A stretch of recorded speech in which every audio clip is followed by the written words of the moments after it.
Extremely sorry to disappoint. అంటే ఇప్పుడు ఏదో ఉనికిపోతున్నాను మంచం కింద కూర్చొని ఏడుస్తున్నాను అని అందరూ what ever the media speculating, వాళ్ళందరికీ చిన్న డిసప్పాయింట్మెంట్గా ఉండొచ్చు వీడియో. ఇక్కడ పాయింట్ ఏంటంటే, I just want explain the whole concept. ఇప్పుడు నేను ఆల్మోస్ట్ ఒక 1 year బ్యాక్ ఏదో ట్వీట్స్ పెట్టాను అనే ఎలిగేషన్. ఆ ట్వీట్స్ ఎవరో మనోభావాలు దెబ్బతిన్నాయి. ఇక్కడ విచిత్రం ఏంటంటే 1 year బ్యాక్ పెట్టిన ట్వీట్స్ 4 డిఫరెంట్ ప్లేసెస్లో 4 డిఫరెంట్ జ్యూరిస్డిక్షన్స్లో 4 ఒకే 3-4 రోజుల వ్యవధిలో వాళ్ళ మనోభావాలు దెబ్బతిన్నాయి. వాళ్ళు ఆ పరంగా కంప్లైంట్ ఇవ్వడం, కేసులు పెట్టడం జరిగింది. ఇక్కడ పాయింట్ 1, ఎవరి మీద అయితే నేను పెట్టానన్న వాళ్ళు చెప్తున్నారో వాళ్ళకి లేదు, ఎవరో థర్డ్ పార్టీ, అసలు సంబంధం లేనివాడు. సో ఆ కాంటెక్స్లో అసలు ఈ కేసు ఎలాగా, ఈ సెక్షన్స్ ఎలా వర్తిస్తాయి అనేది అప్పుడు ఆబ్వియస్గా నాకు వచ్చే అనుమానం కానీ, నాకు కానీ నా మనుషులు కానీ, ఇది ఒక పర్సిక్యూషన్ చేయటానికి ఒక పద్ధతి ప్రకారం ఉన్న అలౌబుల్ లాస్ని వాడుతున్నారా, లేకపోతే ఇప్పుడు వరల్డ్ ఓవర్ ఒక ఫినామినా ఏం జరుగుతుందంటే, పొలిటికల్ పార్టీస్ వాళ్ళు they are weaponising the systems of the police. అది అమెరికాలో జరుగుతుంది, యూరోప్లో జరుగుతుంది, ఎక్కడ కూడా జరుగుతుంది. యూనో, అప్పుడు నేను ఏ ఒక్క వ్యక్తిని, ఒక పోలీస్ ఆఫీసర్ని కానీ, ఒక పొలిటికల్ పర్సన్ కానీ నేను బ్లేమ్ చేయట్లేదు. I think it happens in a certain ఒక ఏమంటారు దాన్ని, ఒక వే. అది అందరూ కూడా ఎంతో కొంత అది చేయటానికి టెంప్టేషన్ ఉండొచ్చు. But eventually there is the law of the land which will take the final call. So అది that I completely agree, believe in that and I abide by that as a citizen. So ఇప్పుడు ఇక్కడ జరిగింది ఏంటి, నాకు ఒక notice వచ్చింది, నేను ఒక రిప్లై ఇచ్చాను, ఫలానా చోట ఫలానా తారీఖు నేను వస్తాను.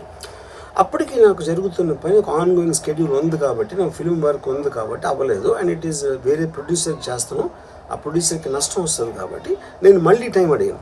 ఇదేంటి కేసు, ఇదేం అర్జెంట్ కేసు అంటే 1 year తర్వాత ట్వీట్ చూసిన అతనికి 1 weekలో అన్నీ అయిపోవాలనేది ఏమన్నా మీనింగ్ ఉంటుంది అసలు దానికి? So which basically means it is being done for purposes other than the urgency of the case. ఇప్పుడు అర్జెన్సీ ఆఫ్ ద కేసు అంటే, మీరు మర్డర్లు గీడర్లు ఇన్ని జరిగి సంవత్సరాలు తీసుకుని ఏదో ఒక ట్వీట్ పెట్టినన్న ఎలిగేషన్ మీద హుటాహుటిని మీరు అక్కడ నుంచి పోలీసులు వచ్చేసి ఇలా చేసి అలా చేసి. ఇప్పుడు ఇంకోటి ఏంటంటే, ఫస్ట్ ఆఫ్ ఆల్ నాకు పోలీసులు అరెస్ట్ చేయడానికి వచ్చారు లేదో కూడా నాకు సరిగ్గా తెలియదు. ఎందుకంటే they didn't say it in so many words. నేను మీడియాలో కూడా ఎక్కడ చూడలేదు ఆ విషయం, అంత మీడియా స్పెక్యులేషన్ తప్పిస్తే అది నేను చూడలేదు. బట్ ఇందాక నేను చెప్పిన కారణాల వలన ఈ కోయిన్సిడెంటల్గా వేరే వాళ్ళు అన్ని చోట్ల నుంచి వచ్చేస్తున్నారు అది ఇది అన్నప్పుడు, ఐ డోంట్ వాంట్ నా టైం వేస్ట్, నా వర్క్ వేస్ట్, నా వర్క్ ప్రెషర్ ఉన్న దాని వలన I wanted to take the assistance of the judiciary, because that is the final say in a democratic system కాబట్టి. సో అది దానికోసం దిస్ ఈజ్ వాట్ హ్యాపెండ్. ఇప్పుడు ఇక్కడ ముఖ్యంగా మనం గమనించాల్సింది ఏంటంటే, ఇప్పుడు ఏదో ఒక ట్వీట్ పెట్టేయడం, లేకపోతే ఒక మీము, ఒక కార్టూను, ఒక జోకో, లేకపోతే ఒక హార్డ్ ఒపీనియన్, దానికోసం కేసులు పెట్టే ఆస్పెక్ట్ అనేది సీరియస్గా తీసుకుంటే 100 కోట్ల ఇండియన్ జనాభాలో నాకు తెలిసి 50 lakhs మీద కేసులు పెట్టాలి. ఆ ప్రకారం అయితే అందరూ చేసేది పొద్దున్న లెగిస్తే మనం ఒపీనియన్లు ఇస్తూ ఉంటాం సోషల్ మీడియాలో. అది ఏ ఫామ్లో అవ్వచ్చు, సెటైర్ అవ్వచ్చు, మీమ్ అవ్వచ్చు, ఏదో వేరే ఫుటేజ్ అవ్వచ్చు, లేకపోతే ఎవరినో కోట్ చేసి మనం కామెంట్ చేయొచ్చు. రకరకాలుగా మన అభిప్రాయాలను మనం సోషల్ మీడియాలో వేస్తూ ఉంటాం. అది కొంతమందికి నచ్చచ్చు, కొంతమంది నచ్చకపోవచ్చు. ఇప్పుడు చూస్తే చాలామంది కొన్నిటికి అఫెండ్ అవుతారు, కొన్నిటి నశిస్తారు, కొంతమంది చప్పట్లు కొడతారు, కొంతమంది చీ కొడతారు. That is a process of the conversation which happens in the social media. అలాగే నా మీద కూడా చాలా నీచంగా కామెంట్ చేస్తారు, కానీ దాని గురించి నేను ఎప్పుడు అనలేదు. Because I know it is a part of the eco system of the social media.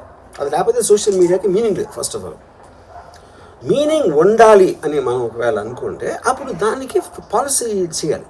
ఇప్పుడు ఎగ్జిస్టింగ్ థింగ్స్ సరిపోవు కాబట్టి ఏది చేయకూడదు, ఏది చెయ్యాలి అని ఖచ్చితమైన క్లారిటీతో వచ్చినప్పుడు అది ఆటోమేటిక్గా లా ఆఫ్ ద ల్యాండ్ అయిపోతుంది. Then it becomes easy for every one.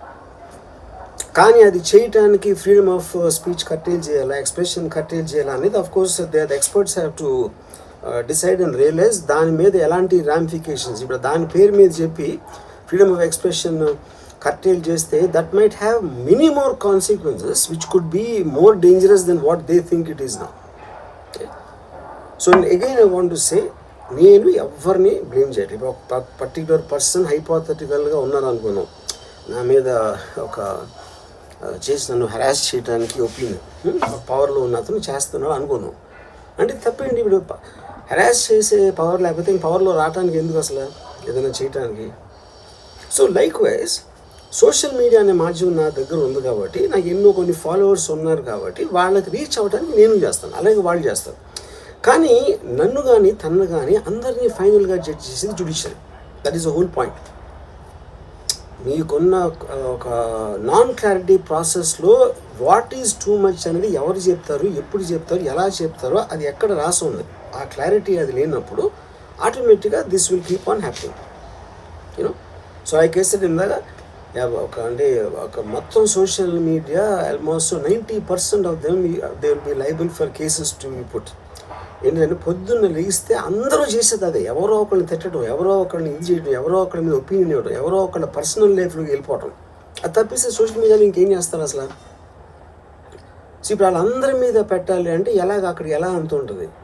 ఇంకోటి, దాని అర్జెన్సీ ఏంటి, దాని ఇంపార్టెన్స్ ఏంటి, ఎంత అంటే ఇప్పుడు మర్డర్ కేసులు, టెర్రరిజం కేసులు ఇలాంటి దానికి ఒక సీరియస్ క్రైమ్స్ ఉండాల్సిన పోలీసు సంవత్సరం క్రితం పెట్టిన ట్వీట్ కోసం అతను he didn't reply properly are he didn't reply అన్న ఒక్క దాని బేసిస్ మీద ఒంగోలు నుంచి పోలీసులు వచ్చేసి అది చేశారు అంటే I'm not able to understand the police priority ఏంటని. నేను పోలీసుని బ్లేమ్ చేయట్లేదు, I'm tracking with the system, I'm not talking about the particular police officers. Ongole police officer మాట్లాడలేదు. So is there a system in place for that? Priority of importance అనేది ఉంటుంది కదా ఎక్కడో చోట. అంటే 11 o'clock నేను ఎప్పిర్ అవ్వాలి, నేను 10 o'clock రిప్లై ఇస్తే 10:30కి వచ్చేస్తే which means they're already there. అంటే అన్ని పనులు వదిలేసి ట్వీట్ పెట్టిన వాళ్ళ మీద వస్తే I really don't understand the context honestly, you know.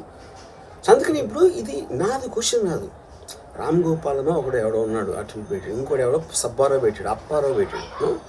So దీని మూలాన రామ్ గోపాల్ మీద, అప్పారావు, సుబ్బారావు మీదకి వస్తే రేపు ఎంతమంది మీదకి వెళ్తారు? ఇది అందరి ప్రాబ్లం. సో అది నా పాయింట్. ఇప్పుడు ఒక చాలా ఫేమస్ లైన్ ఉంది సెకండ్ వరల్డ్ వార్ టైంలో, వెన్ హిట్లర్ ఆస్పెక్ట్స్లో, first they came for someone, I thought it was someone else, then they came for somebody else, I thought it was somebody else, then they came for me. అంటే ఏంటి? Then they came for everyone. So that is what we need to actually, that is the main issue which is what I wanted to bring to your notice. అప్పుడు ఒక్క second నన్ను మర్చిపోతే social మీడియాలో tweets, memes పెట్టినంత మాత్రాన ఎవరో ఒకళ్ళు ఏదో ఒక రోజు మేల్కొని 1 year తర్వాత నేను అప్పుడు చూశాను, కానీ ఇప్పుడే చూశాను, అప్పుడు పెట్టాము, ఇప్పుడు నా మనోభావం దెబ్బతిందంటే అసలు దానికి అంత అనేది ఉంటుందా అలాంటి కేసులు పెట్టడానికి? ఓకే, బై లా కంప్లైంట్ వచ్చినప్పుడు కేసు తీసుకోవాలి, ఐ అండర్స్టాండ్. నాకు అంత మాత్రం లా పరిజ్ఞానం నాకు కూడా ఉంది.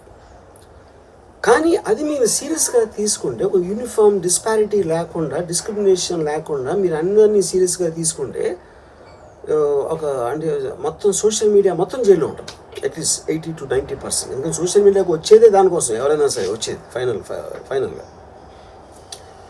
So basically I felt there is a need for me to tell concern people. ఇప్పుడు నేను పారిపోయానా, దాక్కుని ఏడుస్తున్నానా, భయపడి ఉనికిపోతున్నానా, ఏదైనా వాట్ ఎవర్, అది okay, that's all fine. I know that is for entertainment at the end of the day. అలాంటి thumbnails లేకపోతే ఎవరు చూడరు కాబట్టి వాళ్ళ బతుకు తీరు కోసం అలాంటివి పెట్టుకుంటారు. I have no problem with that. Everybody wants to make a living. But on the larger picture I want to say this one thing lastly నేను చెప్పేది అంటే, ఇది ఒక్కటే అందరూ అర్థం చేసుకోవాల్సింది, ఇది సోషల్ మీడియా ప్రాబ్లం, నా ఒక్క ప్రాబ్లం కాదు. That is what I will request everyone to understand, including if at all ఎవరన్నా దీన్ని పని కట్టుకుని ఇది చేసే మనుషులు ఎవరన్నా ఉన్నారని నేను చెప్పట్లేదు, I don't want to jump the gun, but even for them I think fundamental importance is this point అనేది I wanted to tell. Thank you.